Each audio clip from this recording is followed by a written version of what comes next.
మరుసటి రోజు పిల్లి ఇలా ఆలోచిస్తుంది. ఈ రోజు నాకు అనిపిస్తోంది షేర్ ఖాన్ ఏదైతే వేటాడితే దాన్ని తినాలి అని. అలా అంటూ బప్పాయికి అది ఇలాగా ఆజ్ఞనిచ్చింది. ఆ రోజు షేర్ ఖాన్ గేదెను వేటాడాడు మరియు దాన్ని తన గుహలో పెట్టుకున్నాడు.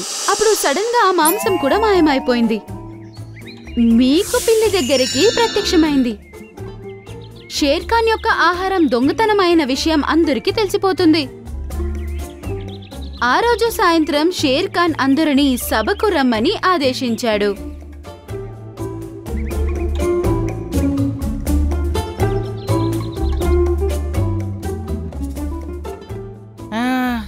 చాలా మజా వచ్చింది. ఈ షేర్ ఖాన్ చేసిన వేట చాలా పెద్దది. రాబోయే చాలా రోజుల వరకు ఇది నిల్వ ఉంటుంది. అలా అంటూ మిక్కు సంతోషంగా పడుకునుంది.